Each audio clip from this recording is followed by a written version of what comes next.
অন্যের জন্য শুভ কামনা করলে এটা ফিরে নিজের দিকে আসে, এটা খেয়াল রাখেন। এটা একটা লাইফ হ্যাকস শেয়ার করতেছি, আজীবন কাজে লাগবে।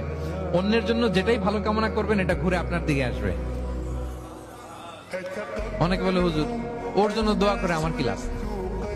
নিজের জন্য আল্লাহ আমারে মাফ করে দাও, আল্লাহ আমারে সমৃদ্ধি দাও, আল্লাহ আমার বেতন বাড়াও, আল্লাহ আমার ব্যবসায় বরকত দাও, আল্লাহ আমার ছেলেরা হাফেজ বানাও, আল্লাহ আমার বউ, আল্লাহ আমার মেয়ে, আল্লাহ আমার আমার আমার সব আমার ভালো আপনি চাচ্ছেন নিজের জন্য, অন্যদের জন্যও চান। আল্লাহ আমার সব ভাইদেরকে মাফ করো, আল্লাহ আল্লাহ আমার গোটা মুসলিম উম্মাকে তুমি বরকত দাও, কল্যাণ দাও, নেতৃত্বে আসার তৌফিক দাও, আল্লাহ সবাইকে সুস্বাস্থ্য দাও। এটা ফিরে আপনার দিকে আসবে। অন্যের জন্য শুভকামনা বহুগুণ বৃদ্ধি হয়ে নিজের দিকে রিটার্ন করে। বিষ্ণু সাল্লাল্লাহু আলাইহি এটাই বলেছেন, মা মিন আবদিন মুসলিমিন ইয়াদউ লিআখিহি বিযাহরিল গায়বি ইল্লা ক্বালা লাহুল মালাকু ওয়া লাকা বিমিসলিন। কেউ যদি তার ভাইয়ের অনুপস্থিতি তার ভাইয়ের জন্য দোয়া করে, ফেরেশতারা ওই দোয়াটা তার জন্য আগে আগে করে।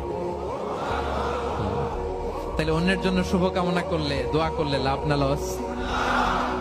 ধরেন আমি মোশাররফ ভাইয়ের জন্য দোয়া করলাম যে আল্লাহ মোশাররফ ভাইকে তুমি সুস্থ করে দাও, তখন ফেরেশতারা বলে আল্লাহ যিনি দোয়া করতেছে তার যদি কোনো রোগ বালাই থাকে আগে তারে সুস্থ করে দাও।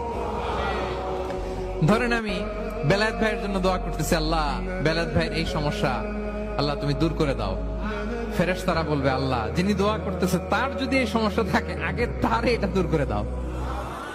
ধরেন আমি দোয়া করলাম আল্লাহ আমার এই ভাই, আল্লাহ সে গরিব, তার অর্থের বড্ড অভাব, দারিদ্রতা, আল্লাহ তুমি আমার ভাইয়ের দারিদ্রতা দূর করো। ফেরেশতারা বলে ওয়ালাকা বিমিসলিন, তোমার জন্য এটা, মানে আল্লাহ যিনি দোয়া করতেছে তার যদি অর্থের প্রয়োজন থাকে আগে তার দারিদ্রতা দূর করে দাও। তাহলে বলেন তো অন্যের জন্য দোয়া করলে লাভ না লস? অন্যের জন্য ভালো দোয়া করলে এটা নিজের দিকে আসে।